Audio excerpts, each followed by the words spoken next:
Cultura Geral. Apoio Milton Campos, tradição e inovação para seguirmos no topo. Caixa de Assistência OAB Nova Lima. Caminho seguro para os advogados de Minas Gerais.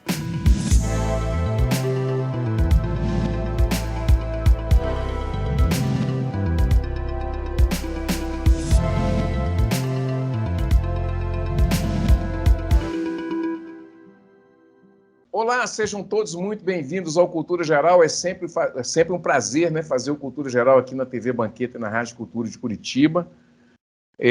Hoje, óbvio, né, começando mais um programa super especial, programa 7 anos de Cultura Geral, e nada melhor do que trazer esse pensamento crítico, né, que é a gênese do programa. Vamos pensar todos, né, trazendo todo mundo para pensar a democracia, o pensamento crítico, esse momento que a gente está vivendo. E ninguém melhor para a gente poder tratar e trazer aqui na TV Banqueta e na Rádio Cultura de Curitiba, na rádio pelos áudios, o Gustavo Mendes, né, que, para além de tudo, é um amigo que eu conquistei aqui em Minas e também no Brasil, fazendo esses programas que trazem esse olhar democrático, esse olhar de pertencimento para todos nós, que é um momento que a gente está vivendo. Gustavo, seja bem-vindo mais uma vez no Cultura Geral, aqui nas telinhas da TV Banqueta e também pelo áudio na Rádio Cultura de Curitiba, para a gente traçar esse paralelo, né, entre democracia e neofascismo no Brasil, né? Seja bem-vindo mais uma vez. Obrigado, rapaz. Eu tô muito feliz com o convite, porque 7 anos de programa, então, isso daí, eu me senti mais que honrado de fazer parte dessa história e de estar aqui num momento tão importante para mim, né? E você vê, a nossa afinidade vai além da política e da comunicação. Estamos ambos com os nossos cachorros saltitantes por aí. Eventualmente, eu estou vendo o seu lindo aí, o meu aqui está aqui embaixo, aqui tá lambendo o osso dele. Pode ser que você, ouvinte, escute alguns lambidos aí. Não, é meu cachorro que está aqui embaixo, o Rufus, que é um bulldog francês que tem 9 anos de idade, está lindo, está inteiro, mas eu não posso mostrá-lo agora, porque senão eu vou tirar a câmera do tripé e pôr um trabalho danado para eu estar bonito aqui para Olha que você pode tomar uma mordida, né? Olha que você pode tomar uma mordida também, né? Esse aqui não, rapaz. Esse aqui, ele é tão preguiçoso, ele tem preguiça de morder, sabe? Ele não faz nada. Ele é igual o dono dele. Ele, por exemplo, ele fica doido para passear, louco para passear. Aí, quando eu abro a porta aqui de casa para ir para o elevador, ele já está cansado. Ele é igual eu. A gente tem muita afinidade. Gustavo, como é que a gente começa essa conversa? Obviamente que você tem um personagem... Aí, tem alguma coisa aí chamando, ou eu não sei se é o seu ou se é o meu. Aqui acontece o tempo todo, porque nesse novo software que a televisão colocou aqui, a gente fica online o tempo todo, então as notícias vão chegando e às vezes a gente até aproveita a notícia já para a pauta de uma vez. Ótimo. Não, é porque eu não sabia, desculpa, porque eu não sabia se era o meu, se era o seu, o que é. Mas como é que a gente conversa assim? Você tem seu lado de humorista, eu acho que a gente tem que traçar esses paralelos, a gente está vivendo um momento, apesar de trágico e cômico, né, ao mesmo tempo, mas a gente tem que trazer essa conversa democrática para o ar, né? Eu acho que a gente tem um trabalho muito grande, uma responsabilidade muito grande nesse momento, que é fazer esse enfrentamento, né? Um enfrentamento não ideológico, mas um enfrentamento democrático, né? Entre as nossas instituições, aquilo que a gente acredita e as perspectivas que a gente tem de futuro, para agora e para frente. Como é que a gente precisa pensar isso, Gustavo? Bom, primeira coisa é o seguinte, a gente precisa entender o que é... Toda comédia, ela vem de um drama, ela vem de uma tragédia, né? Toda comédia. Então, tanto é que existe uma frase muito famosa sobre a definição do que é comédia, que diz o seguinte: comédia é para quem assiste, para quem faz é drama. Quando eu estou contando uma piada, quando eu estou no palco representando um personagem cômico, aquele personagem, ele está falando do drama dele ou da tragédia dele. Porém, aquilo visto pela plateia pode ser traduzido como comédia e provoca o riso neles. Mas para quem está interpretando, é drama. E daí não dá para a gente falar que a gente está vivendo um momento de tragicômico, porque não há comicidade se não há plateia. Porque estamos todos no palco vivendo a tragédia que é o governo Bolsonaro, vivendo a tragédia que é o governo da fome, que é o governo do entreguismo, que é o governo da mentira, vivendo a tragédia de ter um vagabundo que tornou a vagabundagem algo institucional, algo bom para o rebanho dele, né? Que trouxe a corrupção como algo natural. A gente tem o governo mais corrupto da história, um governo onde tudo tem sigilo de 100 anos, desde as visitas que supostamente seriam visitas inocentes. Imagina um filho visitar um pai da sua casa, é uma visita inocente, mas tem sigilo ali, desde a quantidade de visitas dos seus filhos ao Palácio do Planalto, até o cartão de vacina do presidente. Então, é trágico. Não tem comicidade nenhuma. Não há como rir. Aí cabe a quem tem algum nível de preparo, de estudo, responsabilidade e vocação, né? Porque política é vocação, é missão, porque política não pode ser meio de vida, política é uma missão.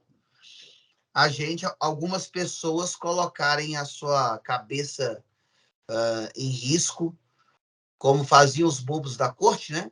Que falavam as verdades para o rei e eventualmente perdiam a cabeça por conta disso. Mas diante de 33 milhões de brasileiros passando fome, mais de 140 milhões de brasileiros vivendo em segurança alimentar, que são pessoas que não sabem o que vão comer amanhã e nem se vão comer à noite. Não tem como ser diferente. Eu tinha que aceitar essa missão, que foi uma missão muito nobre. A verdade é que você recebeu um telefonema do presidente Lula, como foi o meu caso, né? A gente teve uma conversa no final de 2020, que eu nem imaginaria que eu seria pré-candidato a deputado federal pelo Partido dos Trabalhadores aqui em Minas Gerais, mas recebeu uma ligação do presidente Lula neste momento de enfrentamento democrático, não tem como você dizer não, e aqui estou eu. Mas o comediante habita em mim. Essa é a minha profissão. Eu não sou político de profissão, sou comediante de profissão, tenho uma vocação política, uma formação que eu venho buscando há algum tempo, porque, na verdade, eu sempre tive vontade de entrar para esse campo e sempre usei da minha arte para discutir isso, para fazer denúncia, para ensinar as pessoas o que estava acontecendo. E resolvi encarar essa missão do presidente Lula e fazer a mensagem chegar. Afinal de contas, eu já disse aqui certa vez, o humor é um KY social, ele faz penetrar na sociedade assuntos mais duros e mais difíceis. Então, se a gente precisa fazer as pessoas entenderem o que está acontecendo de uma forma mais facilitada, afinal de contas, a realidade é dura e complexa, e eles mentem o tempo todo, né? Então, que seja um comediante que tenha essa facilidade de comunicação e, parafraseando o que eu acabei de dizer aí, de penetração popular mesmo. Gustavo, em outras entrevistas feitas por aqui, a gente tem sempre discutido o risco democrático que a gente vive hoje. Como é que você tem visto tudo isso? Como é que você tem percebido toda essa dinâmica social que a gente está vivendo? E essa negação, né? O Cacai falou aqui muito da negação da política, né? A política Sim. como uma negação, como as pessoas se elegem como político, mas dizendo que é não político. Não existe não político que participa da política. Todos nós somos políticos, né? E como é que você percebe o nosso espectro democrático, a nossa condição de garantias e direitos fundamentais, as nossas instituições fragilizadas? E aí tem que falar para o Gustavo, mais intelectualizado, o Gustavo que está procurando ajudar dentro de um caminho democrático, que está procurando uma solução junto com a gente, de aspectos da vida pública que anteriormente a gente não, talvez não teríamos um Gustavo militante assim, buscando realmente essas garantias. Talvez nós não tivéssemos, se nós estivéssemos assim, com a democracia bem estabilizada, né? Você podendo exercer a sua arte, sem preocupar com essas nuances. Mas eu entendo que, no momento que a gente está, é difícil pedir um democrata para fugir da luta, né? Todos nós estamos nessa luta. Como é que é isso? É impossível. Eu acredito, olha, há um cenário de terror e o Bolsonaro, e esse cenário de terror é bom para o Bolsonaro, porque ele só consegue governar e trafegar no caos. Ele fez isso durante 4 anos.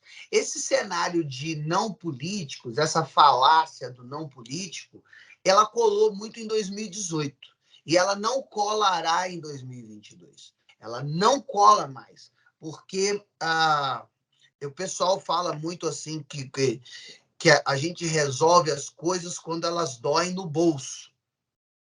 Só que está pior que isso. Não está doendo no bolso, está doendo no estômago. E quando dói no estômago, aí, meu querido, acabou, não tenho o que falar. Porque é o estômago que está doendo, é a fome que está imperando. Então, a primeira coisa, não existe ser não político, né? Dentro da política, não existe ser que não seja político respirando. Todo mundo que respira é político. Todo mundo. Desde o bebê, que é fofo, para ganhar leite da mãe, passando pelo adolescente que sabe que se não tirar nota boa, que se não fizer isso, não fizer uma negociação com os pais, não vai para a festa do final de semana, até o sujeito com a esposa, todos somos políticos o tempo todo, somos seres políticos. A política ela acontece de toda maneira, de todas as formas, em qualquer lugar. Então, isso é uma mentira. Você pode não gostar da política, você pode não gostar do modelo político. Agora, você é político. Você pode não gostar da democracia, você pode querer a intervenção militar, que, aliás, foi muito pedida, né? E ela existe. Só que ela está institucionalizada, porque só tem militar no poder, né? Tem aquele sujeito, aquele velho lá do general Heleno, que eu acho uma graça, que eu fico imaginando que ele já falou de revolução, de pegar em arma e tudo. Porque eu olho para ele, eu fico imaginando o Sr. Burns, dos Simpsons. Fico imaginando ele tentando pegar um revólver, até ele puxar um gatilho. Poxa vida, já aconteceu uma guerra, já houve separação, já acabou a guerra e ele não fez foi porra nenhuma. Então, assim, o momento é sério, é de estarmos atentos e fortes, porém não acredito que a gente viva a iminência de um golpe. Bolsonaro não tem capital político para isso. As instituições brasileiras são bem formadas, e o presidente Lula foi muito inteligente nesse sentido. O presidente Lula, como o grande político que é, o grande nome da política que é, conseguiu muito bem isso, nessa frente ampla, da qual, infelizmente, não está participando no palanque, né, do presidente Lula, apenas o PDT, mas que é um partido que,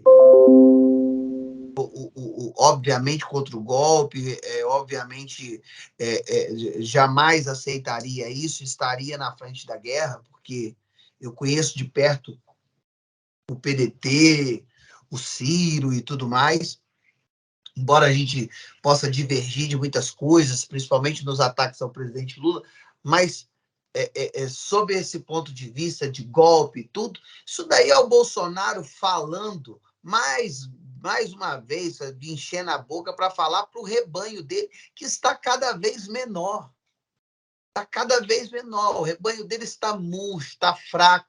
E, claro, que como uma ratazana acuada, ele fica mais violento. Toda ratazana que está acuada, ela fica violenta, ela grita mais, ela ataca mais, entendeu? Aí a gente vê um imbecil, um assassino, infelizmente entrou na festa do nosso companheiro Marcelo, em Foz do Iguaçu, e fez aquela tragédia que a gente observou. Agora, o que eles querem? Eles querem a garantia de palco e de voz pelo medo, porque o medo cala, o medo paralisa. E nós não vamos ter medo, porque a gente não vai repetir o erro de 2018. Então, nós vamos continuar a luta, a briga. Eu estou com a estrela no peito o tempo todo, não só a estrela do PT, mas as cores da bandeira LGBTQIAPN+, porque é quem eu sou de fato. Não teremos medo, eles não vão nos calar, e eles que se preparem, porque, afinal de contas, a ratazana acuada, ela só está acuada e atacando porque sabe que vai acabar, sabe que vai morrer. E vai morrer politicamente. Basta uma paulada. E essa paulada vai acontecer no dia 2 de outubro, nas urnas. Qual é o maior desafio que você encara hoje, Gustavo? Assim, não só nessa questão da sua nova diretriz para a sua vida, mas pessoalmente, assim, como é que você se sente? Você hoje se vê como um... Eu estou usando algumas coisas, assim, por exemplo, o padre Júlio Lancelotti, eu chamei ele Cavaleiro da Esperança, né? Que realmente é o Cavaleiro da Esperança, o nome já ajuda, né? Mas, assim, um soldado da democracia, você se enxerga dessa forma? Me sinto dessa forma, eu me sinto... Eu já me senti um servidor, né? Porque todo político, deputado eleito é um servidor público, né? Eu já me senti um servidor público, ao passo que eu servia a população, fornecia à população serviços públicos de informação e entretenimento, né? Gratuitos nas redes sociais, etc. Então, eu sempre fui meio servidor público. Talento para servir é uma coisa que sempre tive. Eu encaro esse momento com muita felicidade, afinal de contas, o humor e a política eles são muito parecidos, né? O humor ele precisa da observação e da total,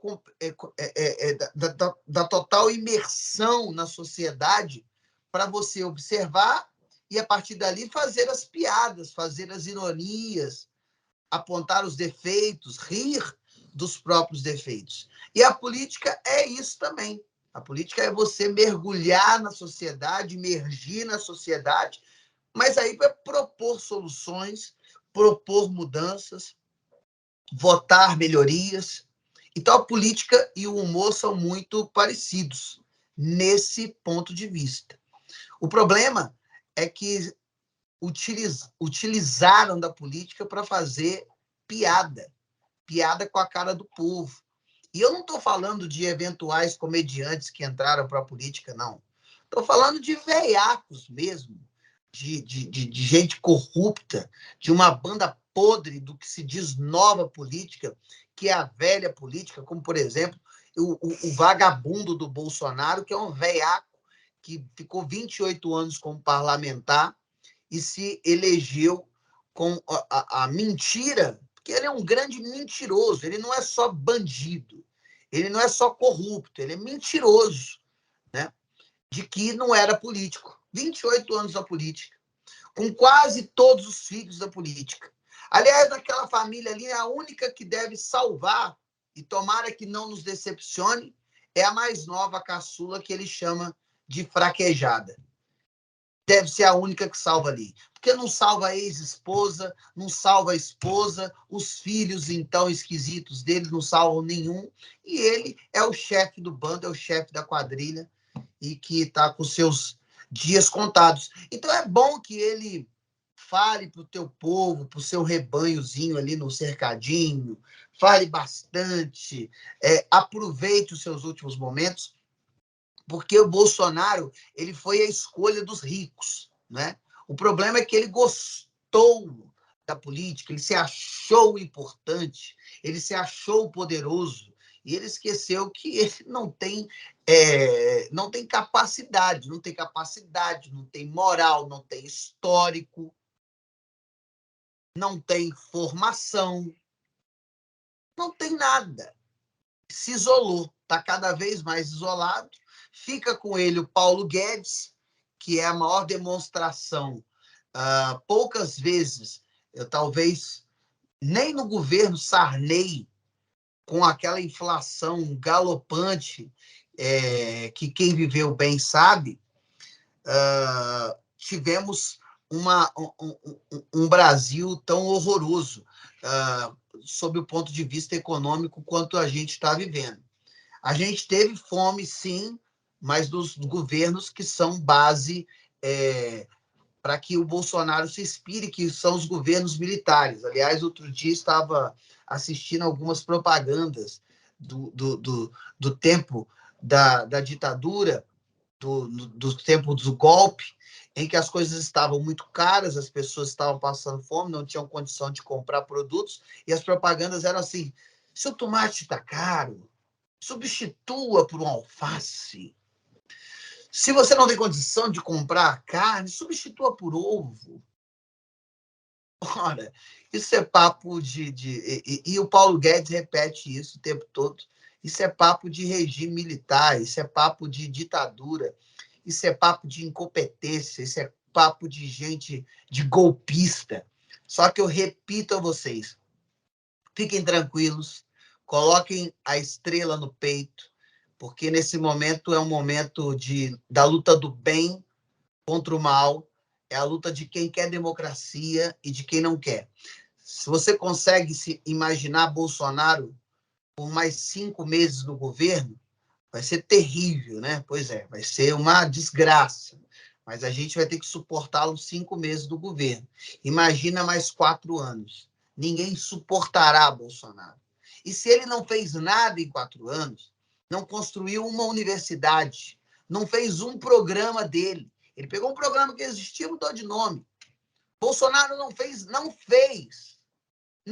Procura. Você fala com um bolsonarista louco, desses que babam, que gritam, que são completamente imbecilizados. Pergunta uma coisa boa que o Bolsonaro fez. Não fez.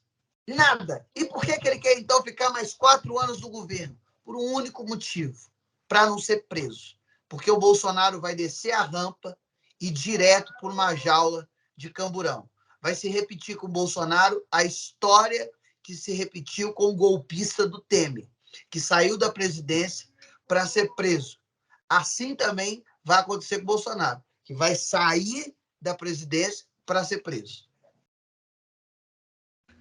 1 minuto só, né? Nós vamos fazer um intervalinho, o primeiro intervalo desse programa quente, né? A gente está... Quem nunca viu o Gustavo Ceri está vendo agora, viu, gente? Quem fica vendo ele só no TikTok, fica vendo ele no Instagram aí, fazendo piadinha, olha aí, quem viu? 1 minutinho só, nós estaremos de volta aqui na TV Banqueta e na Rádio Cultura de Curitiba, com mais programa Cultura Geral super especial, 7 anos no ar, 7 anos levantando o pensamento crítico e batalhando muito, muito, muito, muito, com muito suor e lágrima pela nossa democracia. Não saia daí, 1 minutinho só, nós estaremos de volta.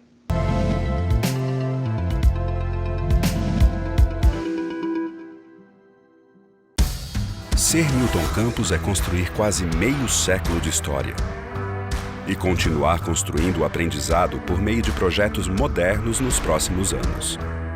Prepare-se para o Law Village, um espaço para praticar, com simulações e aulas abertas, tudo em parceria com a Escola Brasileira de Direito. Além de estudar, aprender direito na prática. Isso é Milton Campos, além do que você conhece. A CAP, Casa de Acolhida Padre Eustáquio, trabalha para que crianças, adolescentes e seus acompanhantes tenham amparo e estrutura durante a luta contra o câncer e doenças hematológicas até a sua cura. Com trabalho, empatia, compromisso e transparência, a CAP transforma necessidade em esperança. Faça a diferença na vida das crianças e adolescentes com câncer e doenças hematológicas. Faça parte desta história. Conheça pessoalmente o nosso trabalho. Apoio TV Banqueta. O que traz a Milton Campos ao topo? A maneira que enxergamos o mundo. Sabemos que, além de alunos, educamos os profissionais do futuro. E esse trabalho vai muito além das salas de aula. Aqui do alto temos uma visão privilegiada. Mas é o que fazemos e no que acreditamos que nos traz ao topo todos os dias. Somos muito além de tradição. Somos Milton Campos, além do que você conhece.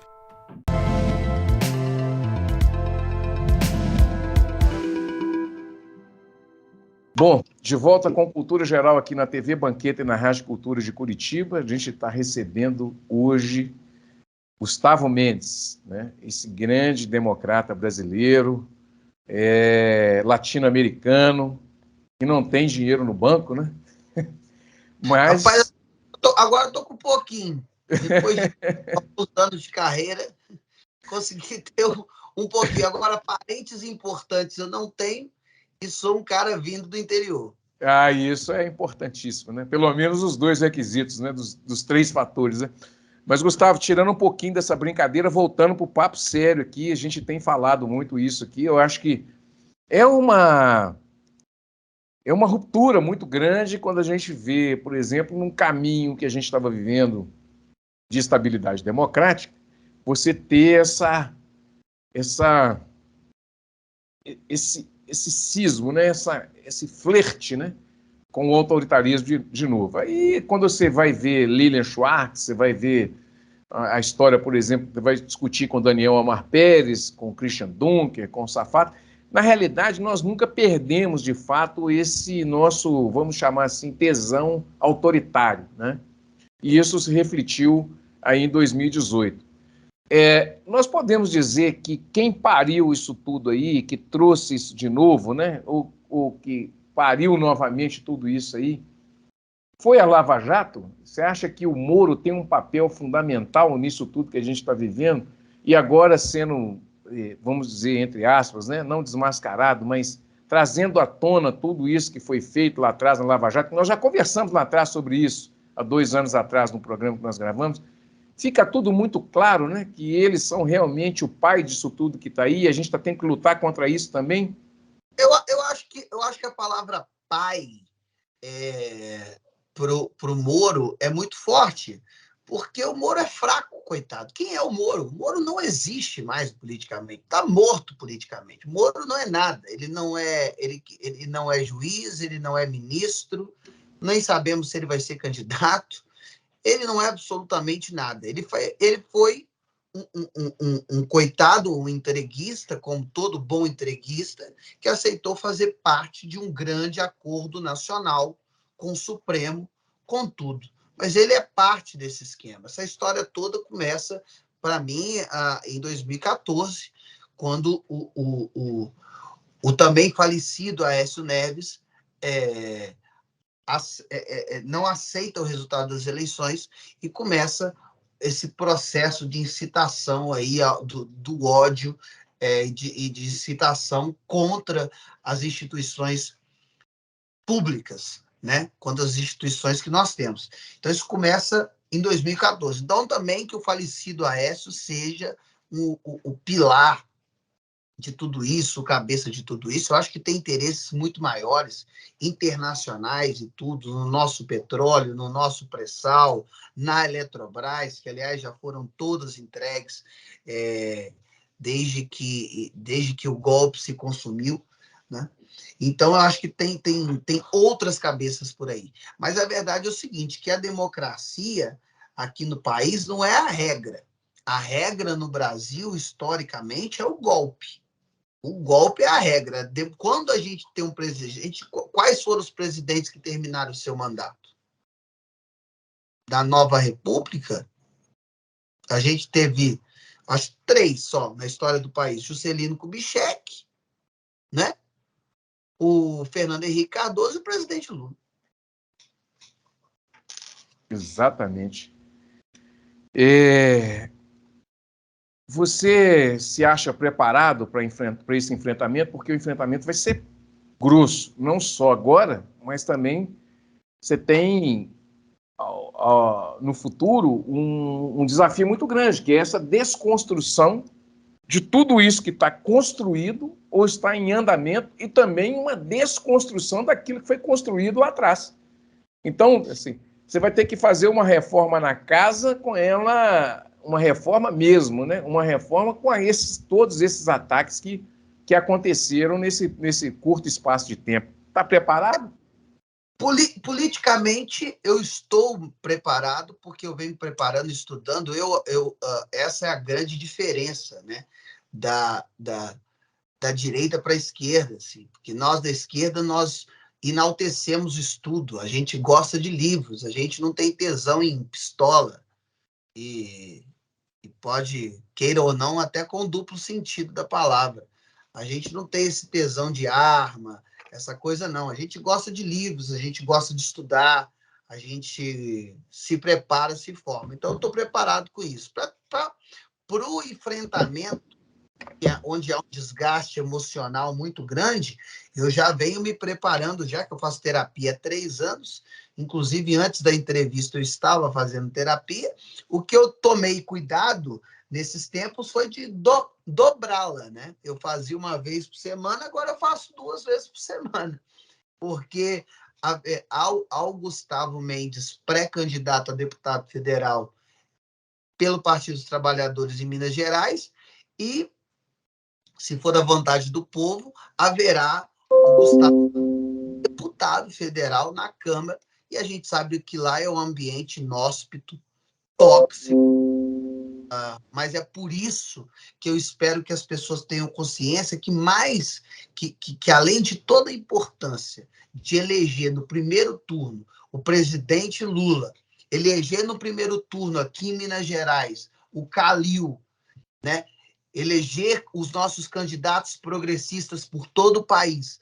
É importante eleger candidaturas, deputados e deputadas estaduais e federais que tenham compromisso com o campo progressista. Afinal de contas, Bolsonaro vai acabar, já acabou, já era, ele respira por aparelhos e politicamente não sobreviverá. Será o nosso próximo case Aécio Neves e Sérgio Moro, que simplesmente a história terá vergonha de falar sobre eles, apesar de que terá de falar sobre esse futuro, sobre esse presente que a gente está vivendo, né? Mas politicamente, futuramente não será mais ninguém, mas o bolsonarismo vai continuar. Essa semente do mal ainda estará por aí espalhada na Câmara, escondida aí em várias candidaturas que vão surfam na onda do ódio, do preconceito, das pautas econômicas de morte, na eugenia, né? Porque tem que morrer pobre, tem que morrer preto, tem que morrer doente, tem que morrer homossexual, tem que morrer o transexual. Então, assim, esse pensamento, ele está na cabeça, e eles saíram do armário, essas pessoas cruéis, covardes, malditas, saíram do armário e aí estarão pleiteando as suas vagas, as suas cadeiras nas câmaras federais e estaduais. Então, a gente tem que ficar atento e eleger o presidente Lula no primeiro turno e eleger essas candidaturas progressistas, pré-candidaturas progressistas, que vão ajudar o presidente a colocar o Brasil de volta no trilho do seu melhor futuro. Gustavo, como é que está seu relacionamento com a Dilma?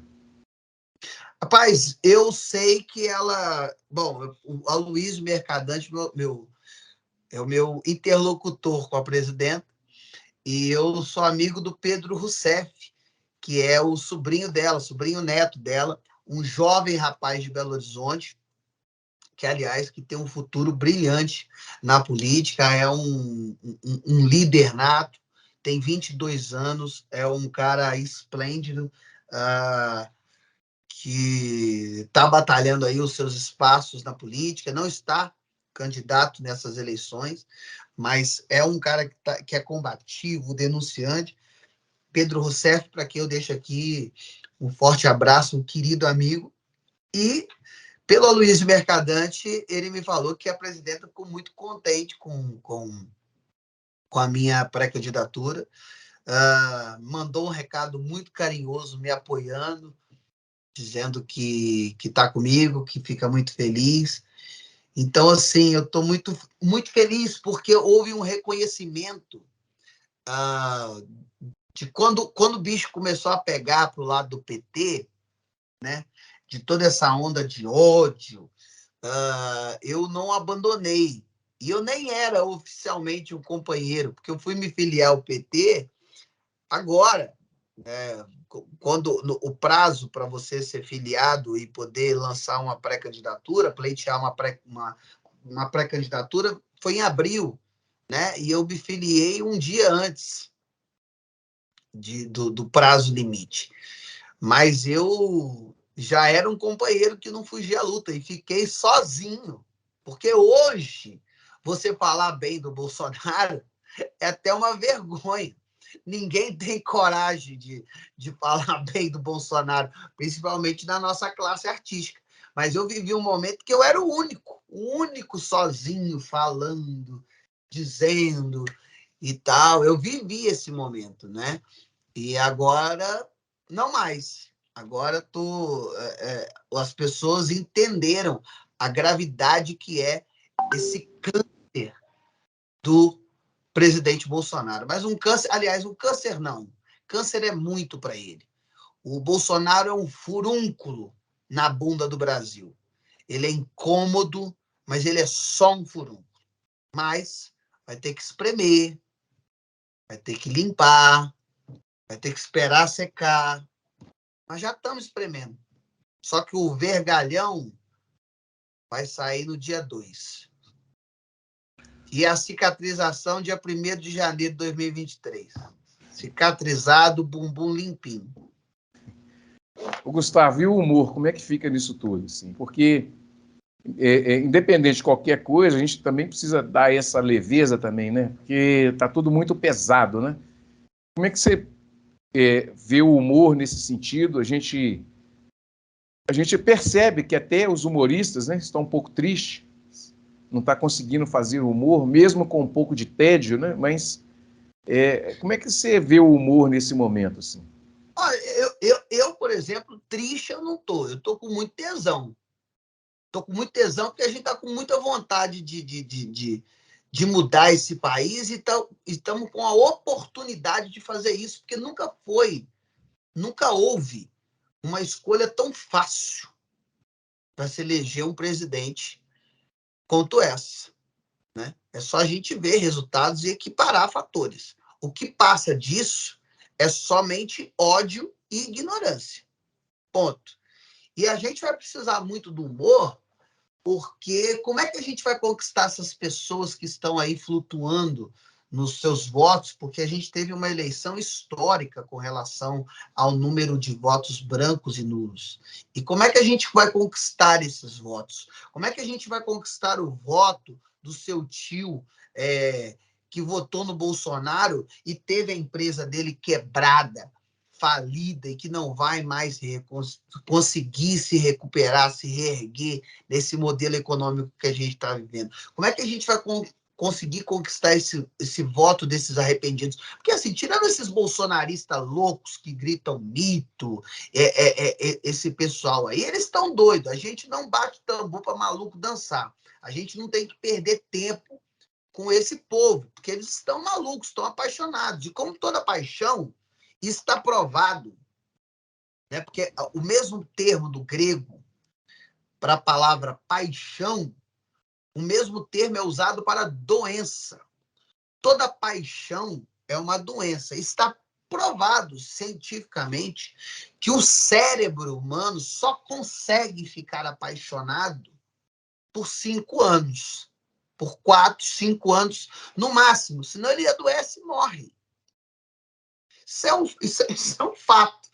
Por isso que você vê como é que é a questão, por exemplo, das igrejas, das religiões. A pessoa se apaixona por uma nova religião, fica maluca com aquilo, frequenta aquilo diariamente, daqui a pouco aquela chama vai se apagando, porque aí o cérebro sai desse momento da paixão louca, doentia, e vai se estabilizando, indo para o amor, e a pessoa tenta, a todo custo, voltar a sentir aquele fogo daquela paixão, como dizem, as igrejas falam muito disso, né? O primeiro amor.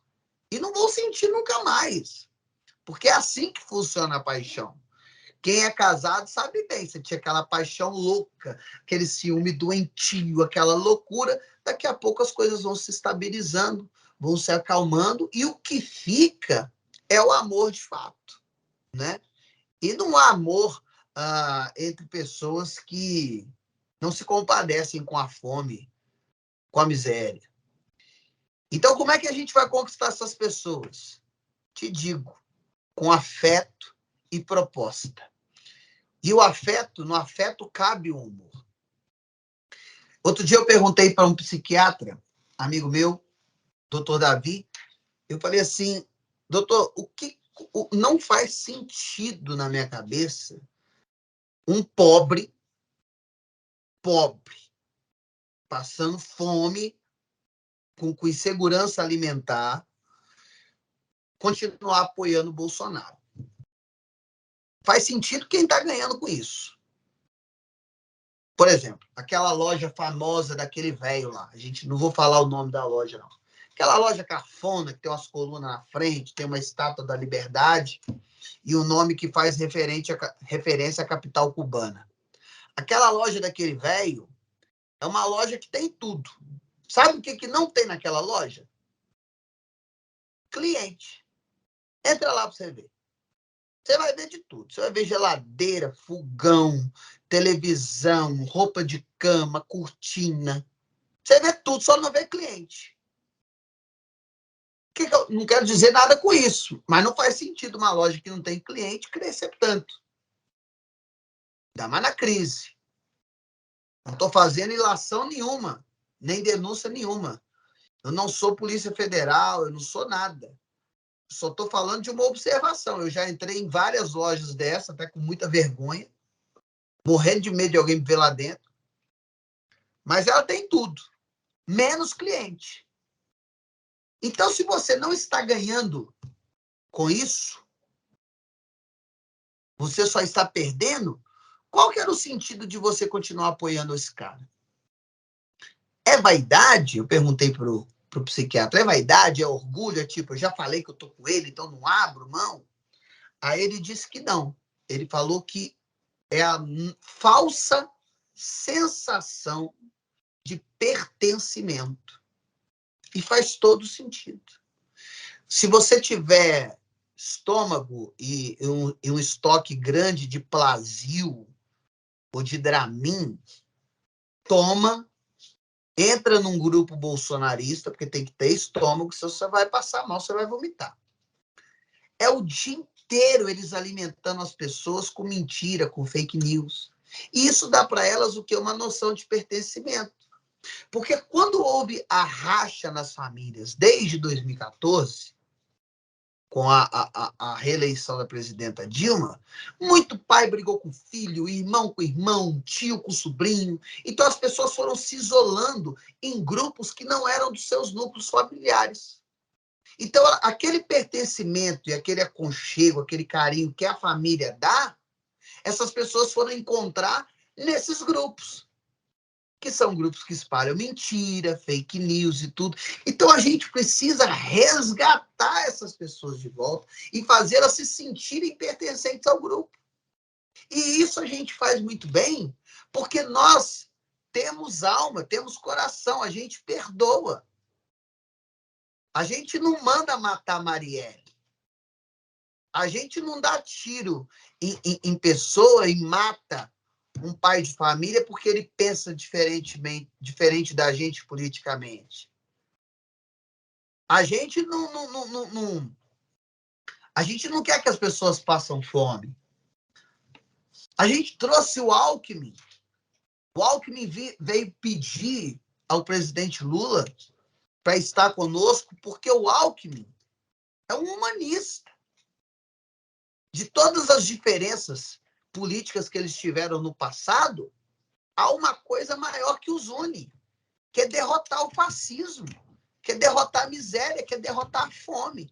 Então, a gente junta o maior líder político da América Latina, o maior presidente que esse país já teve por 2 mandatos, junta ao Geraldo Alckmin, que foi governador de um estado com 44 milhões de pessoas, que foi vice de Mário Covas, isso é muito importante, a gente não pode esquecer qual é a origem do Alckmin, vice do Covas, junta essas 2 lideranças para barrar o golpe, para barrar a fome, para barrar a miséria.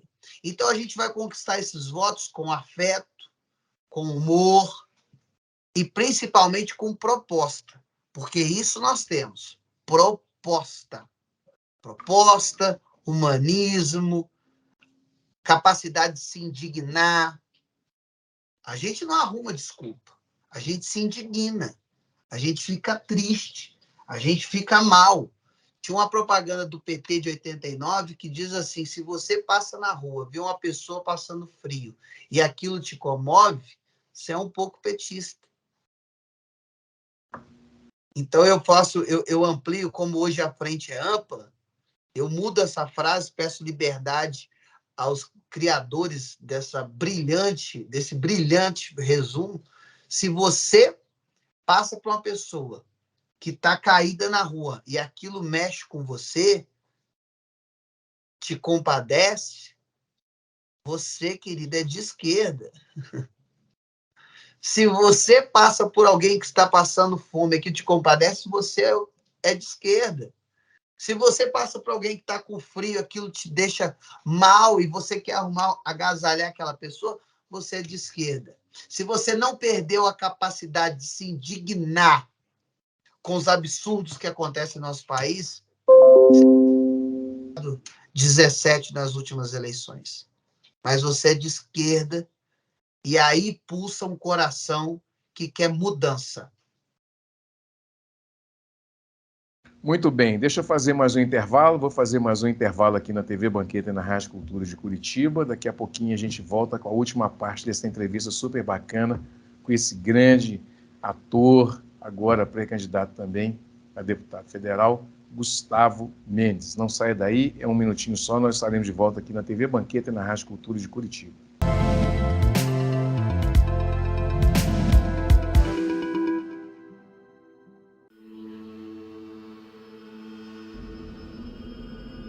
Do que é construída a Milton Campos? Podem falar da tradição, dos nossos professores ou da nossa estrutura. Não estão errados.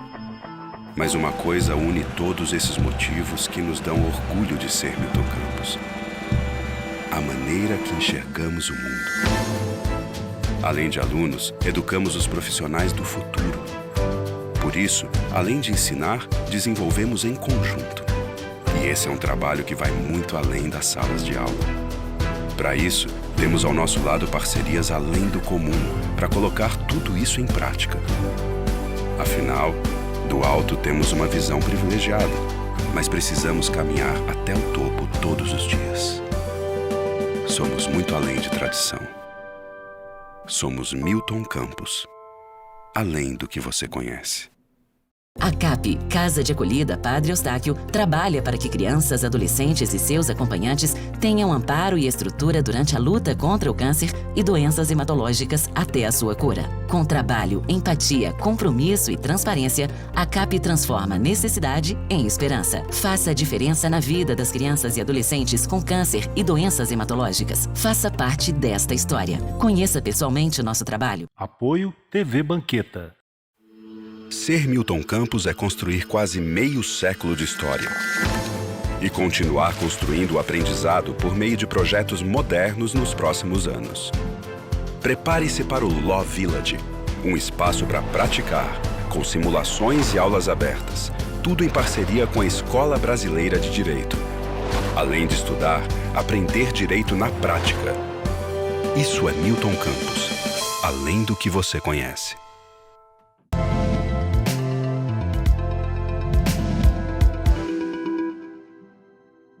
Bom, de volta com Cultura Geral aqui na TV Banqueta, a gente está chegando na parte final dessa entrevista super bacana com esse grande ator, comediante, Gustavo Mendes, democrata, né, por natureza. Gustavo, antes da gente terminar, eu queria que você falasse um pouco da sua relação com o Ciro, né, porque nós falamos na última entrevista, eu acho que como bons democratas que somos, eu acho que a gente precisa também falar daquilo, porque às vezes a pessoa vai assistir e vai falar assim, pô, mas o Gustavo estava com o Ciro, agora não está, como é que é isso e tal. Você já falou do PDT, né? Nós temos uma história progressista forte no PDT, com o Brizola, que é do PTB de Getúlio, né? Foi um dos grandes garantidores também e lutadores ali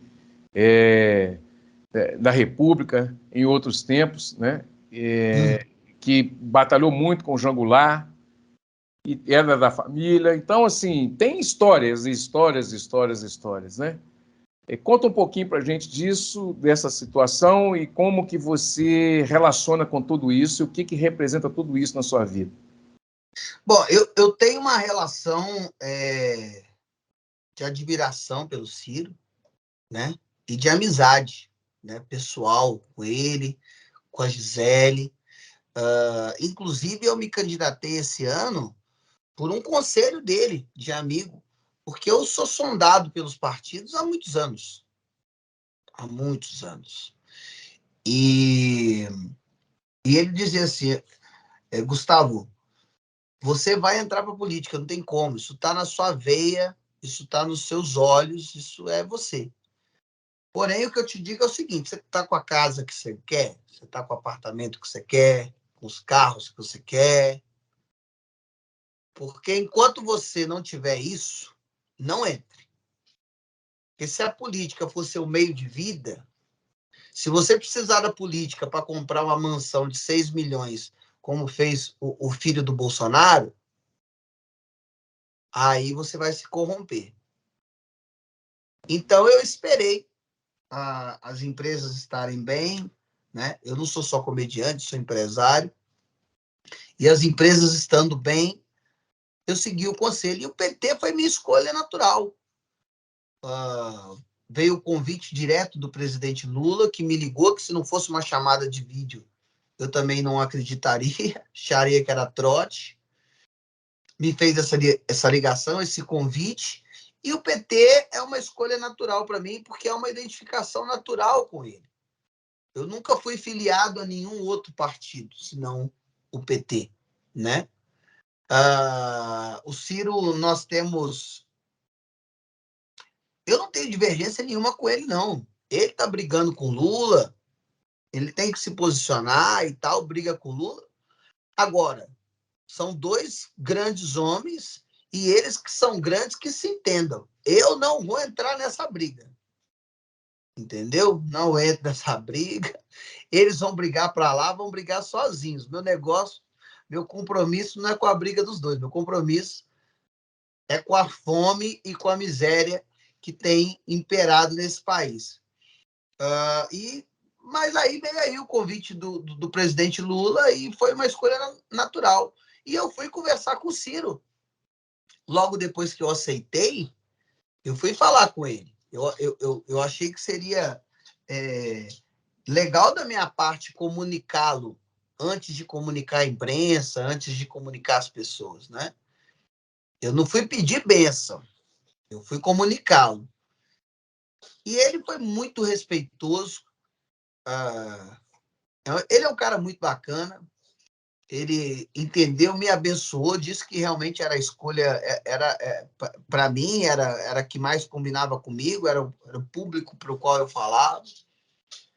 E está tudo certo, está tudo bem entre a gente. Ele com certeza está muito ocupado nessa pré-campanha, vai estar mais ainda na campanha, mas passado isso tudo, que a gente possa se encontrar em Fortaleza, comer um caranguejo juntos, tomar uma e seguir o barco. Afinal de contas, o Ciro é uma figura muito importante para a nossa democracia e será muito importante para a reconstrução desse país, e superadas as diferenças ideológicas e as disputas, vai ajudar muito o presidente Lula no próximo mandato do presidente. Tenho certeza disso.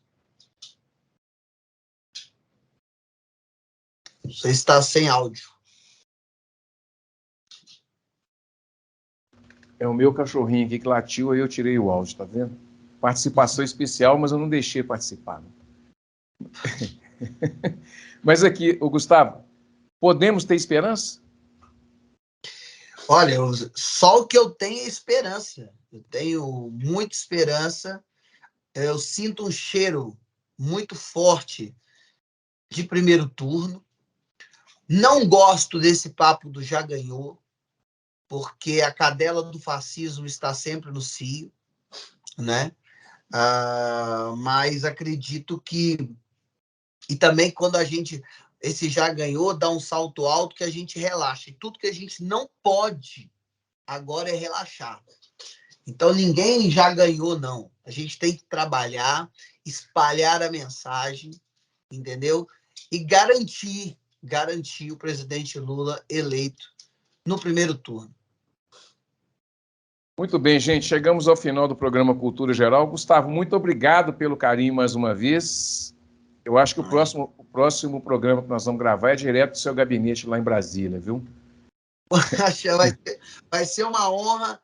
Já vou pedir, providenciar ring lights para ficar bem iluminado e tudo bonitinho, para a gente poder sempre bater esse papo. Falar contigo é uma honra. Os amigos da TV Banqueta, da rádio, todo mundo, muito, muito, muito obrigado pelo espaço, pela oportunidade, pelo carinho.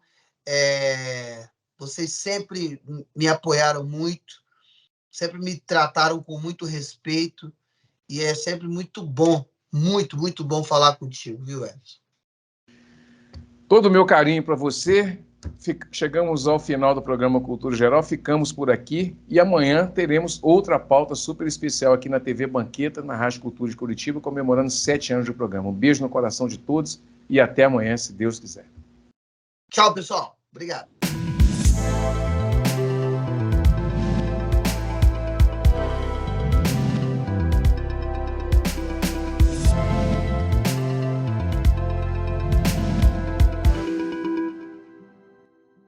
Cultura Geral. Apoio Milton Campos, tradição e inovação para seguirmos no topo. Caixa de Assistência OAB Nova Lima, caminho seguro para os advogados de Minas Gerais.